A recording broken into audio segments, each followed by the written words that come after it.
श्री गुरवे नमः। ओम श्री भगवान शंकराचार्य जो है बहुत नमः। मानवीय भावनाओं को लेते हुए और बहुत गूढ़ तत्व का वर्णन कर रहे हैं।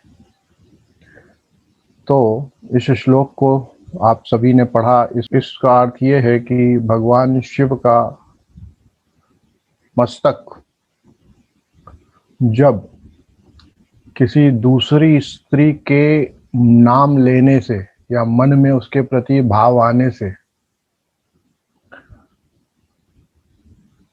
ग्लानि से या लज्जा से झुक गया, ठीक है, तो माँ भगवती ने उनके सर पे स्पर्श किया, एक तह कह सकते हैं, अपने चरण कमलों से उनके सर का हल्के से स्पर्श किया अपने पैरों से, ठीक है। और भगवान शिव को उस ग्लानि से मुक्ति मिली। वह ग्लानि उनके अंतर्मन से चली गई और इस व्यवस्था को देख करके कामदेव जिनको उन्होंने भस्म कर दिया था, उसे ऐसा लगा कि देखो क्या क्रीड़ा हो रही है, वो खुश हो गया, ठीक है, राइट।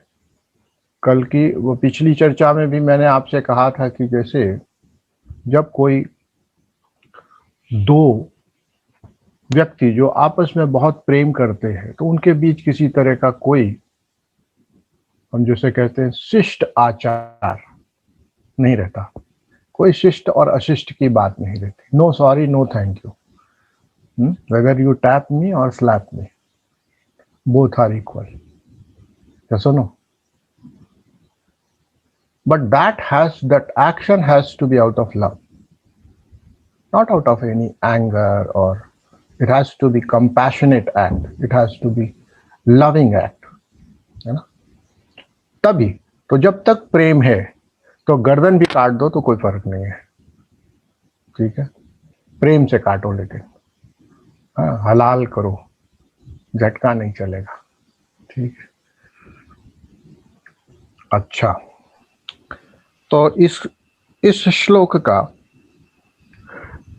जो पहले हमने जो इसके पहले वाला जो श्लोक पढ़ा था, यदि आप सभी लोगों को, कुछ लोगों को ये शक रहता है कि हमारे घर में भूत प्रेत है, रहता है शक, ऐसा जरूरी नहीं हो, है ना।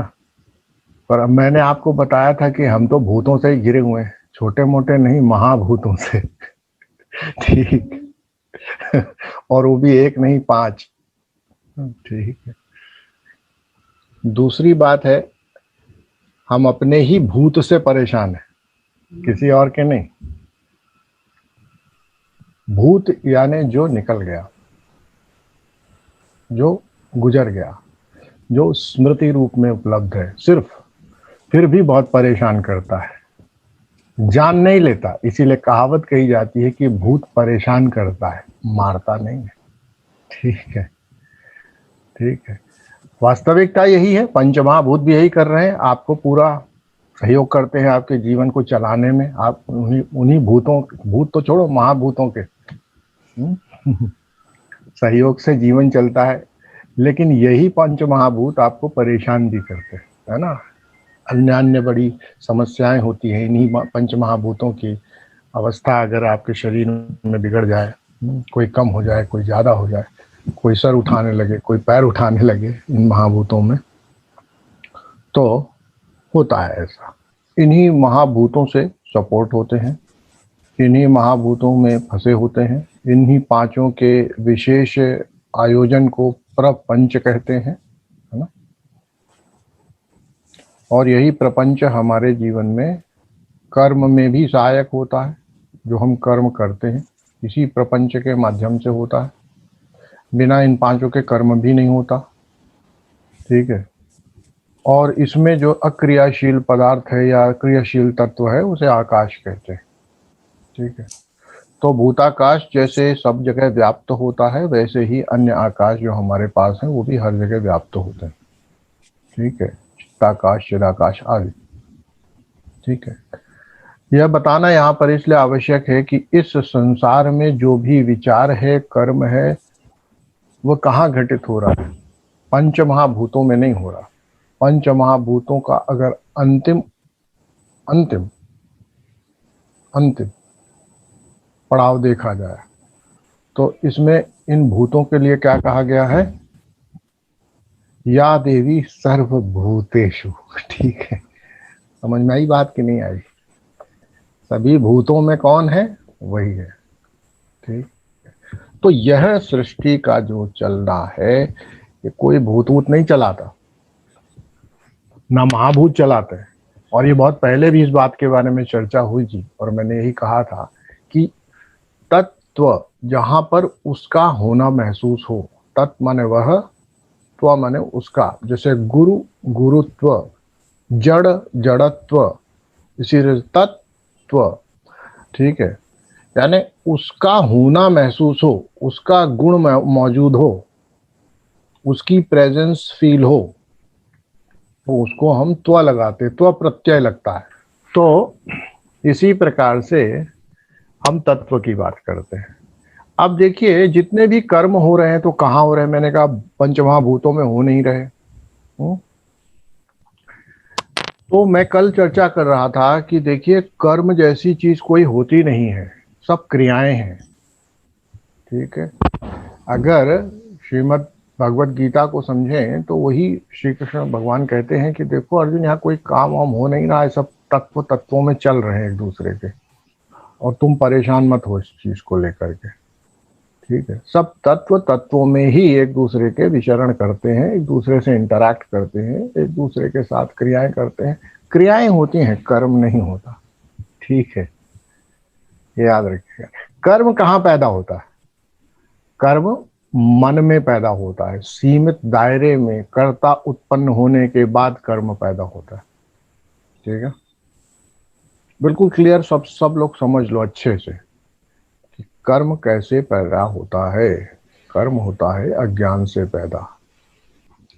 तो कर्म कर्ता भाव के प्रकट होने के बाद होता है, अन्यथा क्रियाएं होती हैं। ठीक है, अब जब हम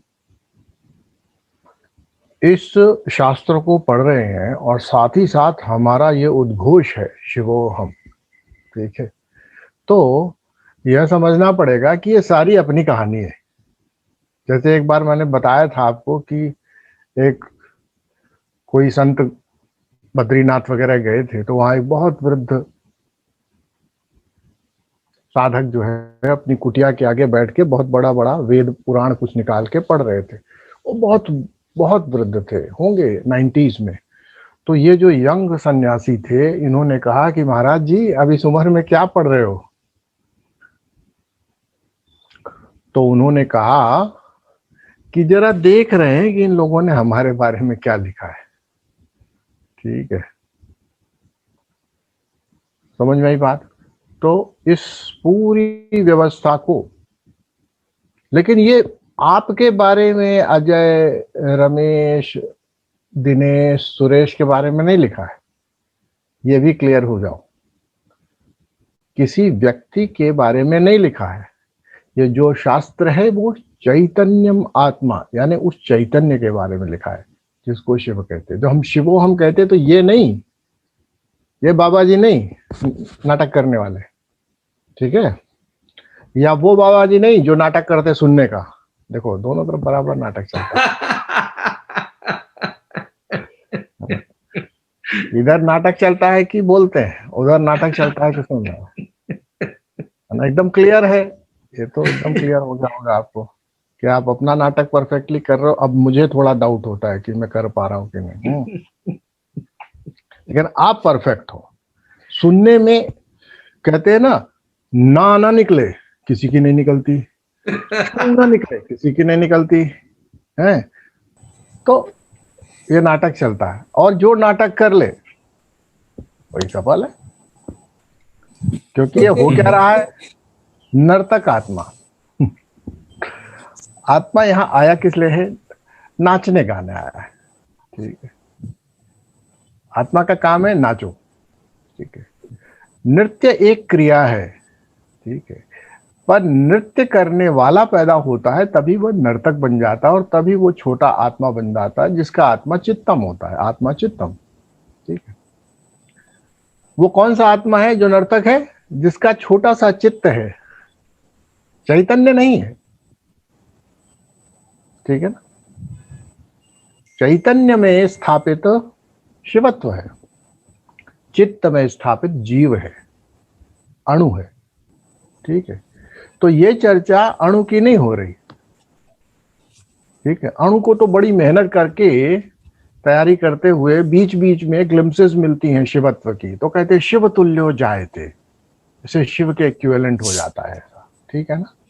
तो यहां पर हमारी साधना कहाँ है और चित्त में किस प्रकार के भाव उत्पन्न होने से हमारे अंदर कर्ता उत्पन्न हो जाता है, ठीक है। और जब कर्ता उत्पन्न हो जाता है तो कर्मत्व हो जाता है, ठीक है। कर्मत्व हो जाता है तो फिर कर्म बंधन हो जाता है, कर्म बंधन हो जाता है तो फिर आवागमन हो जाता है, और आवागमन हो जाता है तो फिर वही चक्की पीसना, पीसिंग पीसिंग पीसिंग, ठीक। हाँ, फिर कुछ नहीं कर सकते, फिर ऐसे ही चलता है ना। तो हमें करना क्या है, ये कैसे ये सो कॉल्ड जो हमारा ये कर्ता भाव उत्पन्न हुआ, कैसे हुआ? हमने अपने आप को शिव माना, लेकिन शिवोहम शिवम बोला लेकिन माना नहीं।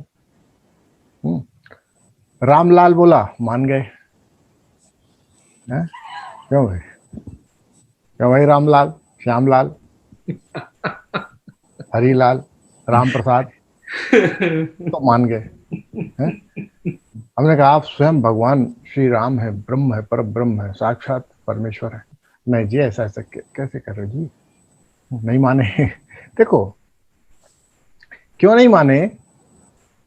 अरे जी भगवान को काम छोटे आदमी है, देखो भगवान ना बनाओ, ऐसे बोलोगे, ठीक है। लेकिन कौन सा आदमी छोटा?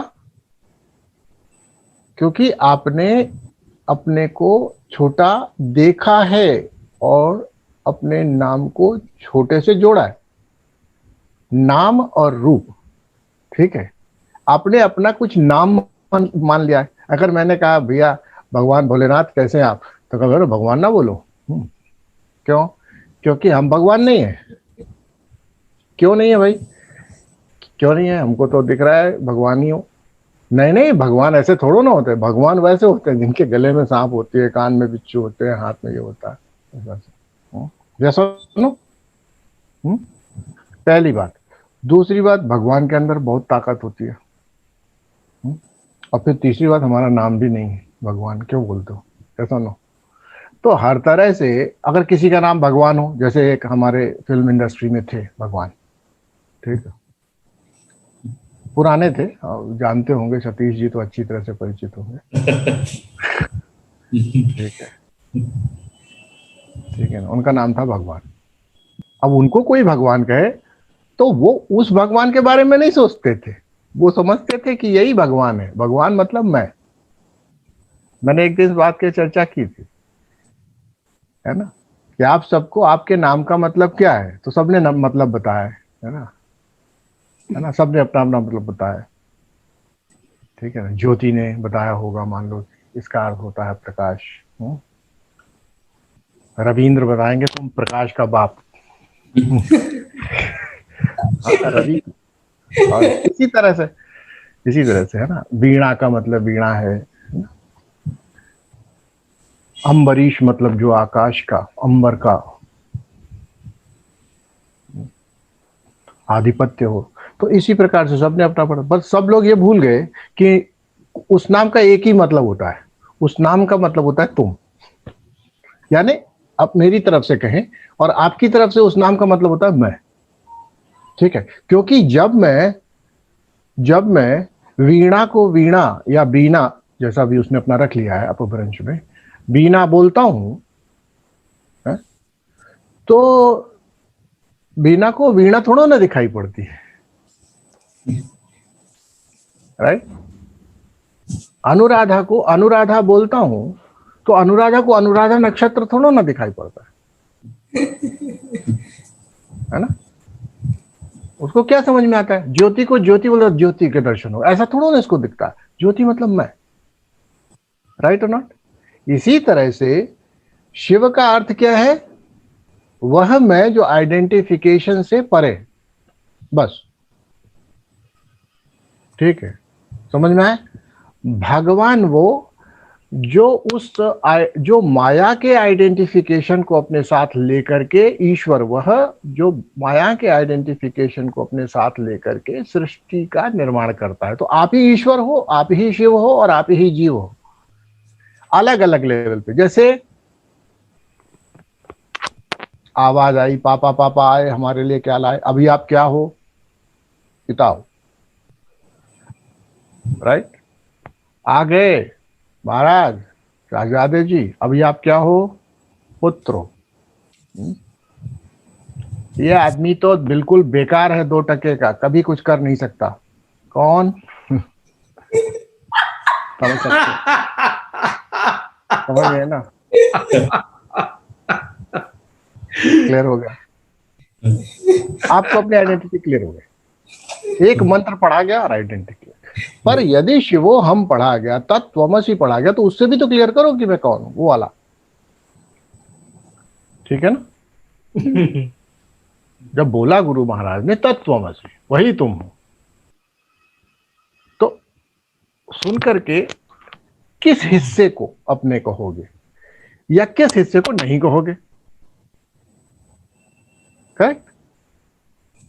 यानी जब हर नाम का हमारे पास एक आइडेंटिफिकेशन है, एक रोल है, तो आप कहें अगर आप मुझे शिव बोलेंगे तो मेरा क्या रोल है, बताओ क्या रोल है, कुछ नहीं, दृष्टा। समझ में आई बात। यदि मैं कहूं शिव, आप भगवान हो, आप शिव हो, तो आपका क्या रोल है, कुछ नहीं, बैठ करके शक्ति के प्रपंच को आराम से एंजॉय करना, ठीक है, समझ में आई बात। बस शक्ति के प्रपंच को आराम से दृष्टा भाव से आनंद से देखना, ठीक है। तो शिवत्व उपलब्ध होना कोई बड़ी बात नहीं है ना।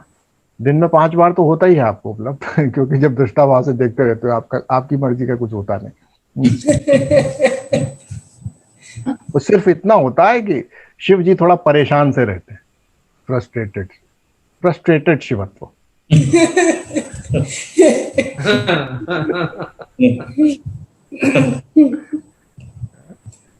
और हमें करना क्या है, पहली बात, भाव, इमोशन, है ना, जो हमने अपनी मान ली हो, उस एनर्जी के मोशन को इमोशन कहते हैं, इमोशन, ठीक है, ठीक है। लिमिटेड बीइंग के एनर्जी के मोशन को इमोशन कहते हैं, अनलिमिटेड बीइंग के मोशन को शक्ति कहते हैं, ठीक है।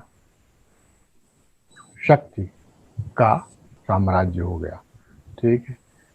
तो हमें सबसे पहले अपने भाव से मुक्त होना है। इमोशन का मतलब भाव, ठीक है, और भाव का मतलब स्मृति, स्मृति का मतलब नाम रूप। समझना, इसको चेन को समझना। भाव से मुक्त होना है। भाव कई प्रकार के हैं, एलिवेटिंग भी है, डिप्रेसिंग भी है ना। जो आपको ऊपर ले जाते हैं ऐसे भाव हैं, लेकिन वह भाव भी छोड़ना पड़ता है, भावातीत अवस्था में जाना पड़ता है। अर्थ क्या हुआ कि भाव वहां तक पहुंचाता है ना। जैसे आपको अपनी पुरानी गाड़ी होती थी, इम्पाला कार में गए राष्ट्रपति भवन में, और इम्पाला कार से बड़ा अटैचमेंट है आपके पास। हिंदुस्तान में एक ही आदमी जिसके पास इम्पाला कार है, ठीक है, तो आप उसमें बैठ करके पहुंच गए। अब उतरो ही नहीं, तो उतरोगे नहीं तो राष्ट्रपति भवन में अंदर कैसे जाओगे? क्यों? तो कार अच्छी हो सकती है, आपको पहुंचाने वाली हो सकती है, आपकी जर्नी कंफर्टेबली पूरी कराने वाली हो सकती है, लेकिन छोड़नी पड़ेगी ना दरवाजे पे, करेक्ट है कि नहीं? भाव कैसे प्रकट होता है? भाव का अर्थ होता है स्मृति, ठीक है। स्मृति का अर्थ होता है क्या? नाम रूप। ठीक है, अब इसको हम अपने ब्रेन केमिकल्स में जाएं तो डॉक्टर साहब बताएंगे हमारे कि भाई भाव का और स्मृति का कनेक्ट ये है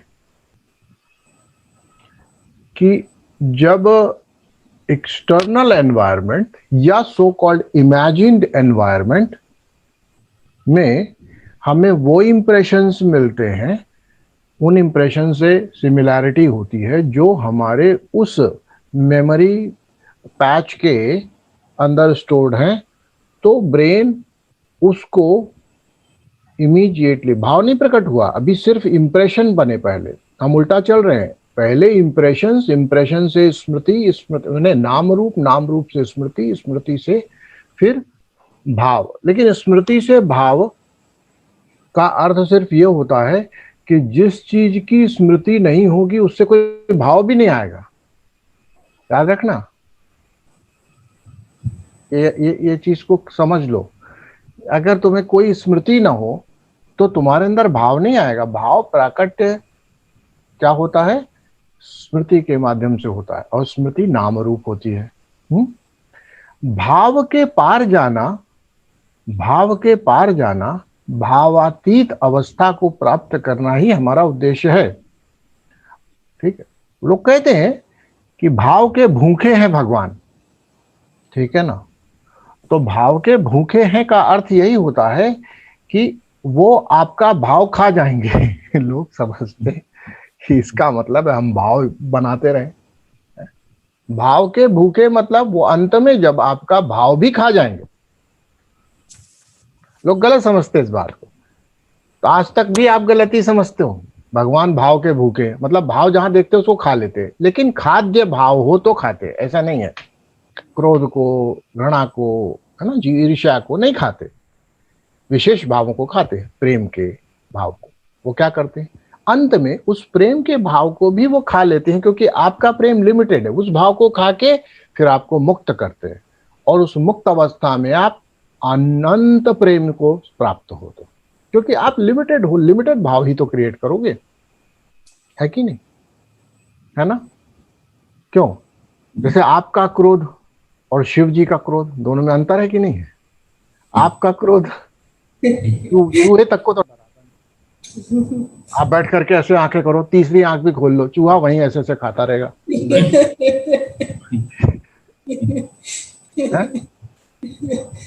आपका क्रोध क्या, किस काम का? चूहे तक को तो डरा नहीं सकता, हा? बिना कुछ कहे। और एक तरफ शिव जी का क्रोध है कि इस संसार को मथ देने वाले देवता मनमथ, यानी कि कामदेव को सिर्फ आंख खोल दी तो भस्म हो गया। सिर्फ दृष्टि में क्रोध प्रकट हुआ नहीं कि वो समाप्त हुआ। तो भगवान शिव के बारे में भी वही कहा जाएगा, और देवी के बारे में भी। जब हम शाक्त लोग हैं तो हम देवी की प्रशंसा करते हैं, जब शिव हैं तो शिव जो शैव लोग हैं वो शिव की प्रशंसा करते हैं, क्योंकि दोनों में कोई अंतर नहीं है। शिव और शक्ति में कोई अंतर नहीं है, ठीक है। इसलिए किसी की भी चर्चा कर लो, बात बराबर है, ठीक है। तो जब यहाँ पर चर्चा हो रही है तो यहाँ पर देवी की चर्चा हो रही है, और ये कहा जा रहा है कि वो सुपीरियर है, ठीक है। वो सुपीरियर है, किस लिए सुपीरियर है कि जब शिव के अंतःकरण में, मन में, अब यहां पर बात आई कि दूसरी स्त्री का नाम गोत्र, मृषा कृत्वा गोत्र, मृषा कृत्वा गोत्र, गोत्र, ठीक है। खलनमथ वैलक्ष्य नमितम। अब ये दूसरी स्त्री कौन है? दूसरी स्त्री है गंगा, ठीक है। दूसरी स्त्री है गंगा, ठीक है। वो दूसरी स्त्री उनके सर पे नाचती है, ये तो आपको पता ही है, ठीक है। और इसके बारे में हम सौंदर्य लहरी में एक बार काफी विस्तार से चर्चा कर चुके हैं। यह गंगा सत्व गुण का प्रतिनिधि करती है। इट रिप्रेजेंट्स सत्व गुण, ठीक है। और आदमी का सत्व गुण ही उसके सर चढ़ के बोलता है, वो बड़े मुश्किल से उतरता है। हाँ? अरे सब बेकार लोग हैं आचार्य जी, क्या साधना करेंगे आप, हमसे मिलो। ये सब बेकार के लोग हैं क्या है? अरे 10-10 बजे तक सोते रहते हैं, हमको देखो, हम 7:45 बजे उठा। क्यों, क्या साधना करेंगे? अरे ये आपको कुछ दान वान देते हैं, देखो हमसे मिलो, देखो ना आचार्य जी, हमने सारी प्रॉपर्टी आपको अपने नाम कर दी है, बताओ साधना ऐसे होती है, दान धर्म ऐसे होता है, ये क्या करेंगे? ये आपके क्या समर्पण है इनका, कुछ है ही नहीं सब। ठीक, आचार्य जी हमारे घर के सामने से कुत्ता भी भूखा नहीं जाता। ठीक, आता है ना ये भाव, ये सत्व का भाव, ये सर चढ़ जाता है। ठीक, और जब ये सर चढ़ा तो वहीं पे सर झुकाने की स्थिति पैदा हो जाती, यही उसमें कहा गया। सत्व का भाव यदि सर पे चढ़ गया तो फिर ऐसे साधक को कहीं ना कहीं सर झुकाना पड़ेगा, और जब तक वह सर झुकाएगा नहीं, यानी कि नमित नहीं होगा, यानी नम्र नहीं होगा, है ना, ठीक है ना, तब तक वह सो कॉल्ड जो सत्व गुण है, वो सत्व गुण आपको आगे जाने नहीं देता। ठीक है, दूसरे भाव से देखो, एक तो ये भाव हो गया कि दूसरी स्त्री गंगा है जो सर में है। ठीक है, तो हमारी कहानी ऐसा कहती है शैव परंपरा की कि जब गंगा ब्रह्मा जी के कमंडल से, और ब्रह्मा जी के कमंडल में कैसे पहुंची? विष्णु जी के अंगूठे से। ठीक है, समझिएगा, विष्णु जी के अंगूठे से निकल के, ब्रह्मा जी के कमंडल से निकल करके, शिव जी की जटाओं से निकल करके, भगीरथ के प्रयत्न से फिर वह इस धरती पे आई। लेकिन जब शिव जी, कहते हैं कि शिव जी ने गंगा को अपनी जटाओं में आश्रय दिया, क्योंकि उतने वेग से यदि स्वर्ग से वह नदी पृथ्वी पर आती तो पृथ्वी पर विध्वंस ही होता। ठीक है ना, इसलिए भगवान शिव ने उसको आश्रय दिया, तो उसकी गति कम हुई। यहां पर इस शास्त्र में, ये शाक्त शास्त्र है, सौंदर्य लहरी शाक्तों का ग्रंथ है, तो यहां पर यह कहा गया कि उसके भार से जब उनका सर झुक गया तो देवी जी को एक चोट मारनी पड़ी अपने पैरों से। अरे भाई ठीक हो जाओ, सीधे हो जाओ। इतना इतना झुक के क्यों बैठ गए? अरे ठीक है, दूसरी स्त्री का ख्याल आ गया तो आ गया, सर पे बिठा ली तो बिठा ली, पर गिल्ट में मत भरो, पैर मारा, ठीक हो गए। ठीक, इसे कहते हैं प्रेम। ठीक है, वननेस। ठीक है, whosoever comes is our responsibility, whether you bring or I bring। अच्छा सिद्धांत है, अमेरिका में तो खूब चलता है। ठीक है, बट वहां यूटिलिटेरियन व्यू है, आने वाला कितना पैसा लेके आ रहा है और कितने बच्चे लेके आ रहा है ना। इधर ऐसा नहीं है। भगवान शिव के व्यवस्थाओं में इस प्रकृति का भला करने के लिए उन्हें एक गंगा नहीं, एक स्त्री नहीं, 5 स्त्रियां भी रखनी पड़े तो रखने के लिए तैयार है। Understand that. What is the purpose here? Purpose is to bear the load, है ना, here for what? So that जो हमारे जो ये यहाँ पर जो प्राणी हैं उनको सिंचित करे, उनके पाप कर्मों को हरे, उनको अन्न जल प्रदान करे, ये व्यवस्था बनाने के लिए। ठीक है ना, करेक्ट है ना? तो इसलिए यहां पर ये बात होती है। तो दो तरह से समझा, एक तरफ शैव शास्त्रों के हिसाब से देखा तो हमें ये बताया गया कि भगवान शिव ने अपनी जटाओं में गंगा को धारण किया और उसके वेग को कम किया। ठीक है, अब ये तो बाहर बाहर की बात है, घर के अंदर की बात क्या है? जटाओं में धारण किया, झुक गया सर, तो शक्ति को अपने चरणों के प्रहार से उनका सर सीधा करना पड़ा। ठीक है, ये अंदर की बात है भाई। बाहर आप लोग भी तो कैसे रहते हो, और लेकिन अंदर की तो आप ही जानते हो, है ना। बाहर तो आप ही के चर्चे हैं ना, लेकिन जिसने लात मारी उसके कहाँ चर्चे हैं, है ना। जिसने आपका सर ऊंचा रखा हमेशा, जिसके एकमात्र जीवन में एक ही ध्येय है कि वो आपके सर को कभी झुकने नहीं देगी, चाहे जो कर लिया हो आप। ठीक है, ठीक है, तो उसके चर्चा नहीं होते, लेकिन शाक्त ग्रंथ उनको उसको प्रधानता देते हैं और कहते हैं कि देखो, इसमें प्रेम ही प्रमुख है, इसमें प्रेम ही प्रमुख है। शिष्टाचार, अत्याचार, व्यभिचार कुछ भी हो, प्रेम है। ठीक है, प्रेम है सब जगह। तो एक ही एलिमेंट है प्रेम, वहां पर इसको बार बार स्ट्रेस करते हैं। ठीक है, तो अब समझे, जो हम इसका केमिकल एनालिसिस कर रहे थे, एनर्जी इन मोशन का, यानी इमोशन का। ठीक है ना, भाव प्रकट होते हैं स्मृतियों के बंडल से। ठीक है, स्मृतियां एक्टिवेट होती हैं रूप नाम से, तो स्मृतियां नाम रूप होती हैं। ठीक है, और वह स्मृतियां चूंकि नाम रूपात्मक हैं, इसलिए नाम रूपात्मक प्रत्ययों के प्रकट होने पर वो एक्टिवेट हो जाती हैं। ठीक है, सही है ना।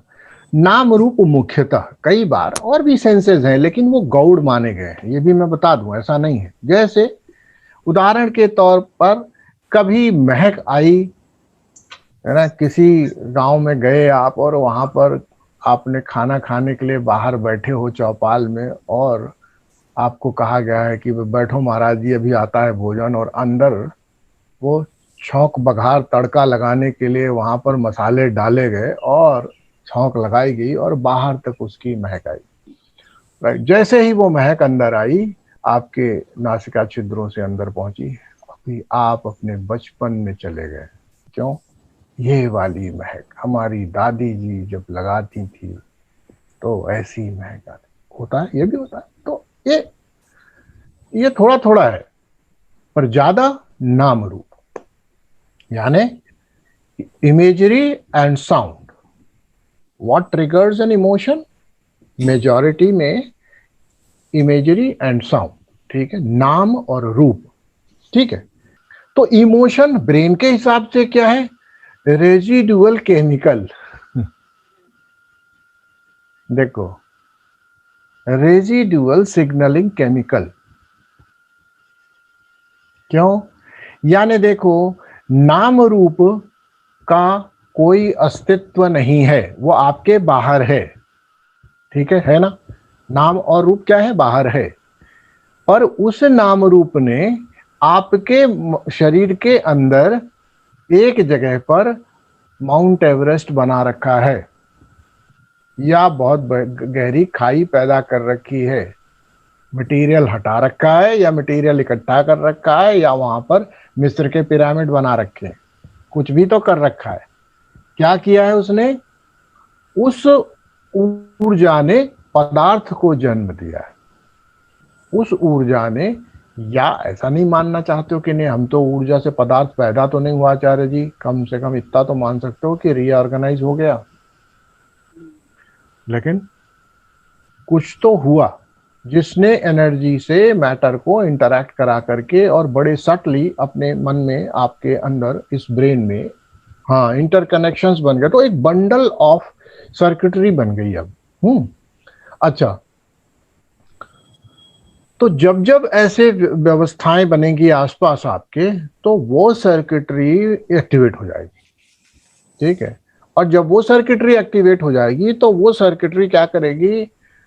अब ब्रेन के परिप्रेक्ष्य में बात कर रहे हैं, अभी माइंड के परिप्रेक्ष्य में बात नहीं कर रहे। देखो दो तरीके से समझिए, हमारा जो ये मॉडर्न मेडिसिन है वो ये मानता है कि the activity of brain is mind. हम कहते हैं the mind exist separately, the expression of activity of mind is brain, through brain.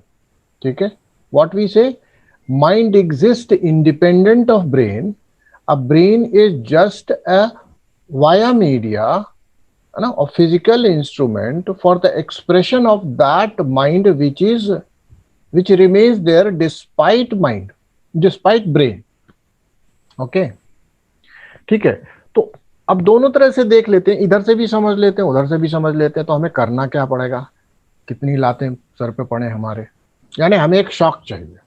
जब हमारा वी नीड अ शॉक, भगवान भोलेनाथ को भी जरूरत पड़ती है कभी कभी, हम तो साधारण आदमी, उनको भी एक झटका देना पड़ता है अपने उनके मेंटल इमेजरी से, उस इमोशन से बाहर निकालने के लिए। ठीक है, अब समझे यहाँ पे क्या होता है कि जब हमारे अंदर वो सर्किटरी फायर हो गई, तो अब क्या हुआ, अब वो सर्किटरी जब एक्टिवेट हो गई तो हमारे बॉडी में केमिकल्स रिलीज हो गए, है ना, सर्टेन केमिकल्स रिलीज होने लगा। आप कहेंगे केमिकल पहले थे क्या? नहीं, पहले नहीं थे।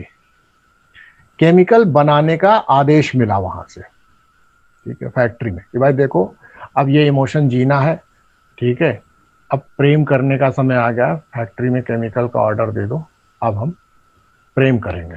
ठीक है, केमिकल में ऑर्डर फैक्ट्री में गया, फैक्ट्री से केमिकल बने, फिर क्या करें इसका, बोले सप्लाई कर दो पूरी बॉडी में, जहाँ जहाँ जिसको जिसको जरूरत है बांट दो, हमारा मन है अब हम प्रेम करेंगे, तो बांट दिया। ठीक है, अब बॉडी डिफरेंट तरीके से एक्ट करने लग गई, राइट। और जो पीछे मन है, जो कि इंद्रियों का राजा है, उसने कहा हाँ भाई अब प्रजा तैयार है, अब इसकी बलि चढ़ाई जा सकती। राइट, क्लियर, यही होता है, यही मेथड है। इसी तरह से स्मृति से लेकर के कर्म तक ये एक है, और ये बंधा है। क्यों फिक्स्ड है? क्योंकि ये आपकी मेमोरी पैटर्न फिक्स है।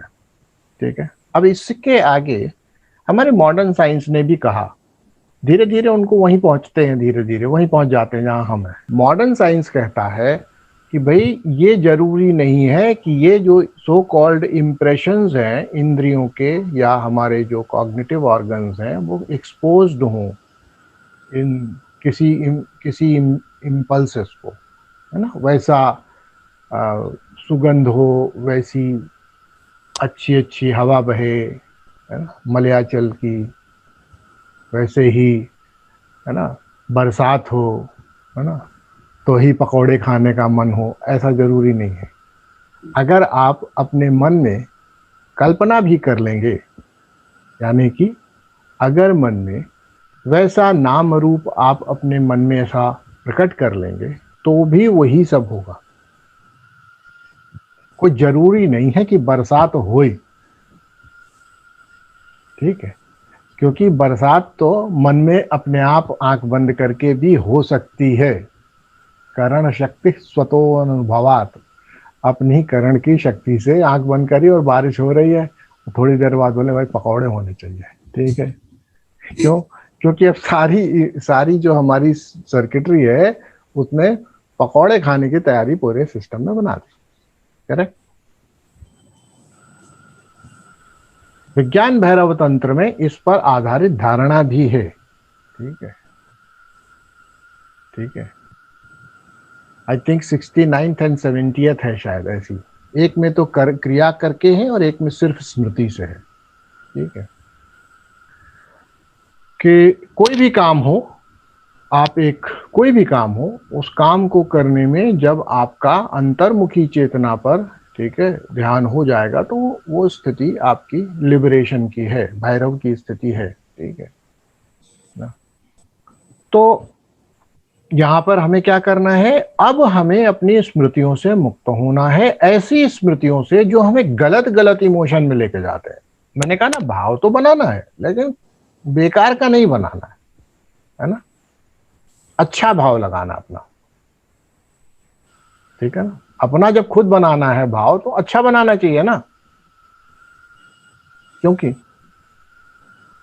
वैसे तो दुनिया तो आपका भाव जानती है, कुछ नहीं है आपका, 2 पैसे का भाव नहीं है, 2 पैसे का मोल नहीं है ना। जाते हो ना कि भाई ये टमाटर क्या भाव दिए, तो उसी वही तो भाव होता है ना। अब अपना भाव बनाना है तो बड़ा भाव बनाना है, ग्रैंड बनाना है, अच्छा बनाना है ना।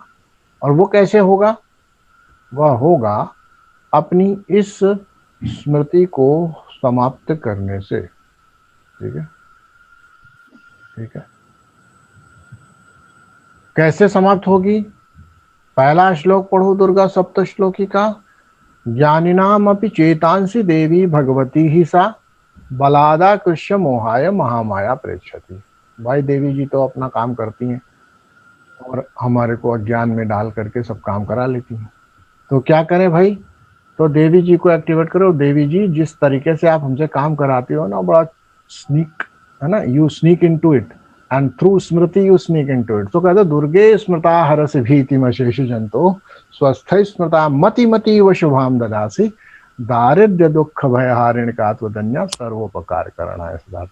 तो यदि हम वही शक्ति एक्टिवेट करें तो हमारी स्मृतियों में वो परिवर्तन होने लगेगा, जिसके भय आदि जो हमारे व्याप्त हैं वह समाप्त होते हैं। और यदि हम स्वस्थ हैं मन और शरीर से, तो मति मत ईव, यानी हमें स्वस्थ मति प्रदान करती है, और स्वस्थ मति से संसार को और अपने मन के वातावरण को आसानी से नियंत्रित और सुचालित रूप से इसको उपयोग किया जा सकता है।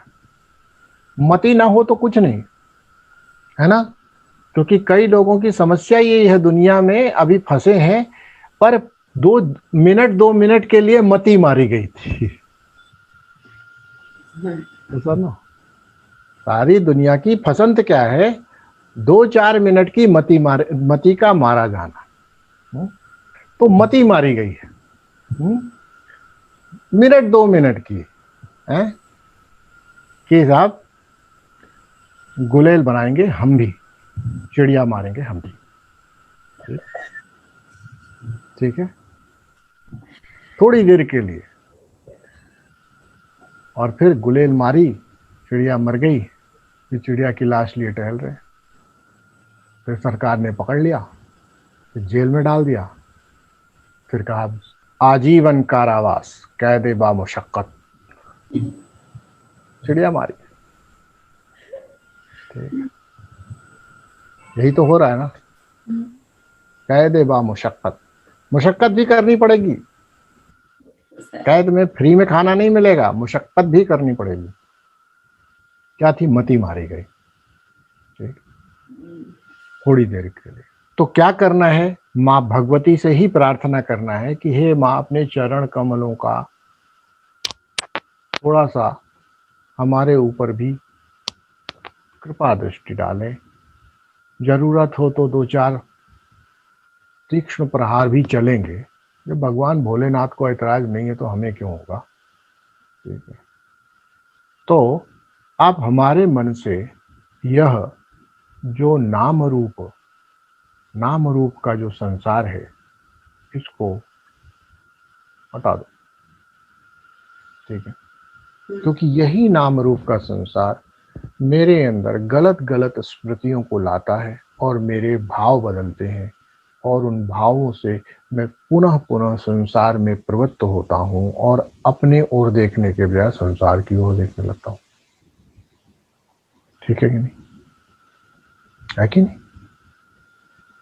यही तो कर रहे हैं हम ध्यान में बैठ रहे हैं। हमारे लिए समस्या क्या है, भगवान, थोड़ी देर के लिए मानो कि भगवान शिव नहीं है, वो आप हो, ठीक है, आप हो।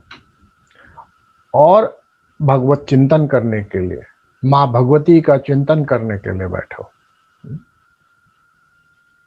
फिर दूसरी स्त्री आ गई, यही तो हो रहा है ना भगवान शिव के साथ, दूसरी स्त्री का मन में प्रवेश। ठीक। स्त्री कैसे आएगी? नाम रूप से। ठीक है।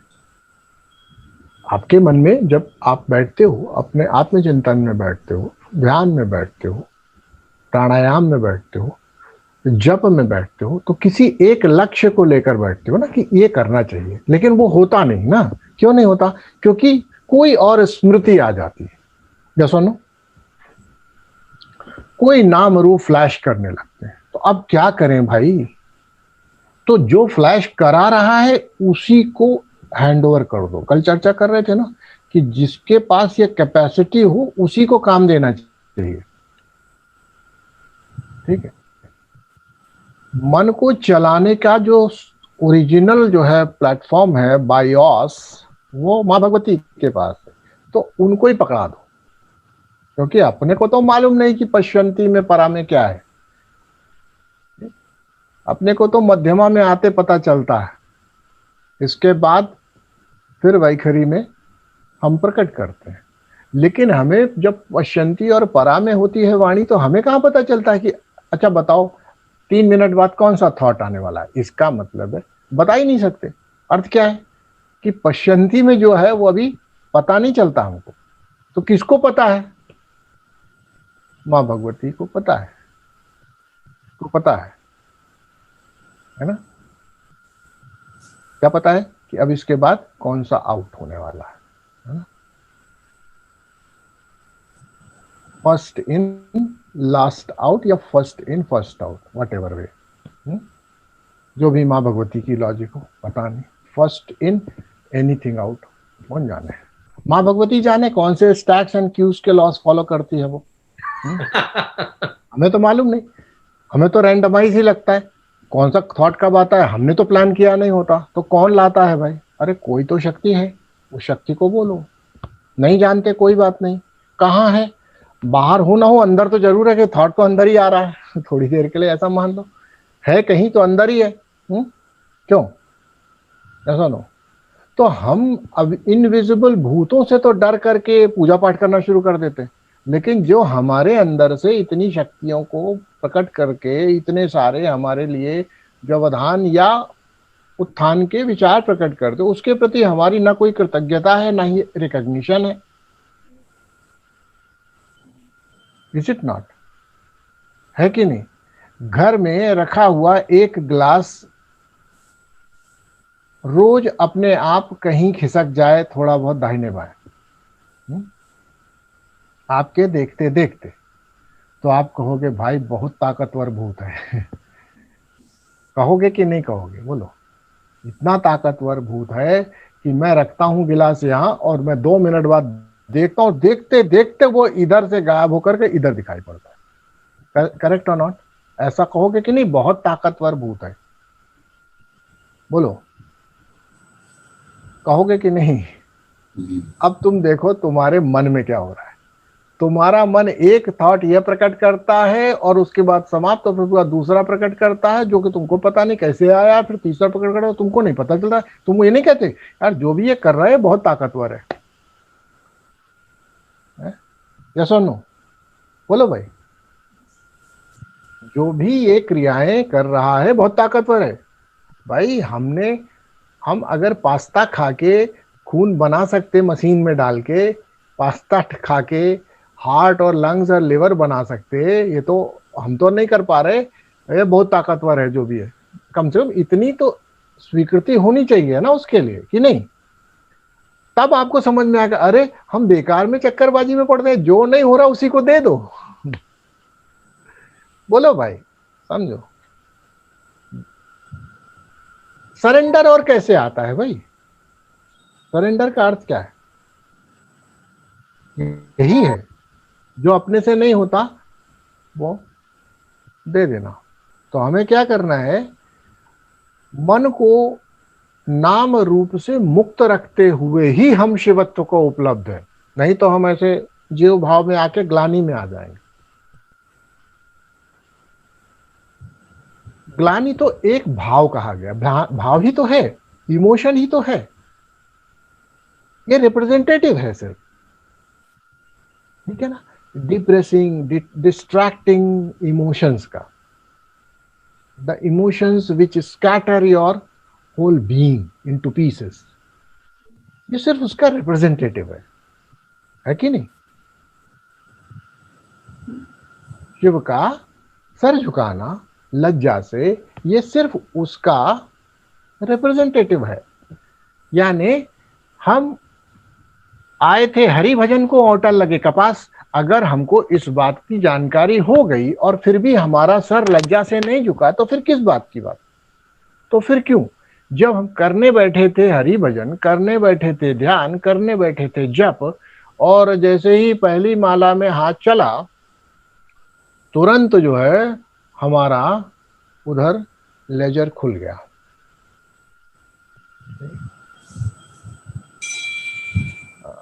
घंटी बजी, पेमेंट आया होगा,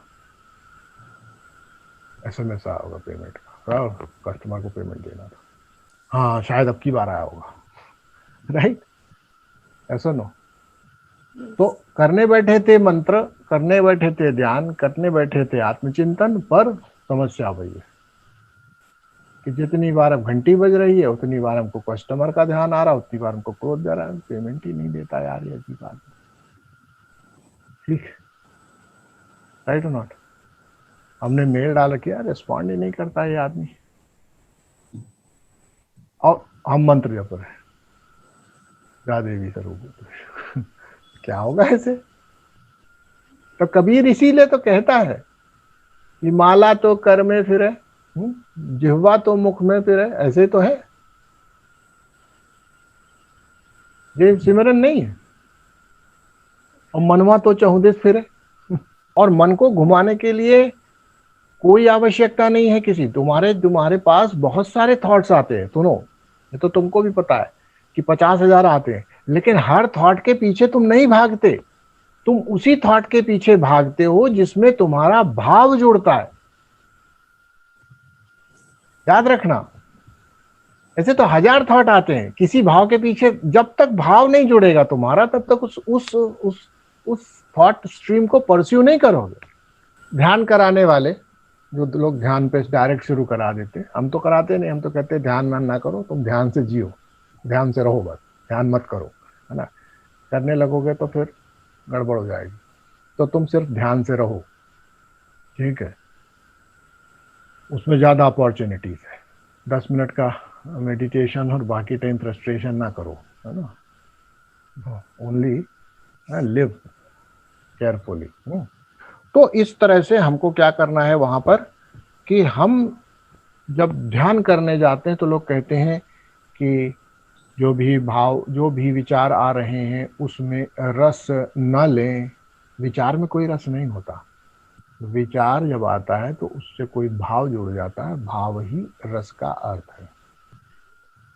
समझना बात? रस न लें का मतलब क्या है? रस यानी जल तत्व, जल तत्व स्वाधिष्ठान, स्वाधिष्ठान यानी कि भाव, इमोशन, ठीक है? करेक्ट है ना? तो इसलिए भाव से क्या करना है हमको? भाव को हटाना है, भाव के अतीत जाना है, बस इतनी ध्यान है। और इसको करने में आप सक्षम नहीं हो, इसमें माँ भगवती ही सर पे चरण प्रहार करें तो ही संभावना है, ये इस सूत्र का अर्थ है, ठीक है? आप सक्षम नहीं हो, कृपा करो अपने ऊपर, कृपा करो कि आप रास्ते से हट जाओ, उसको चार्ज दे दो जिसका है ये साम्राज्य। तो allow mother divine to take charge of your life, allow her the freedom to carry out all her work through you. Drop your personal aspirations and agendas to bare minimum. I'm not saying drop them outrightly, छोड़ दो बिल्कुल. And always know that your aspirations and your karmas are ultimately rewarded by her only. So you should know now. Even if I try 100% or 200% or 500%, the reward will be through her only. So even that goes to her, right? Is it not? तो हम अपने अंदर ये कर्मत्व की भावना नहीं ला पाएंगे। ये कर्म करने की भावना आ जाती है कि हम कर्म कर रहे हैं, क्योंकि कर्ता बनना नहीं। ॐ श्री गुरवे नमः।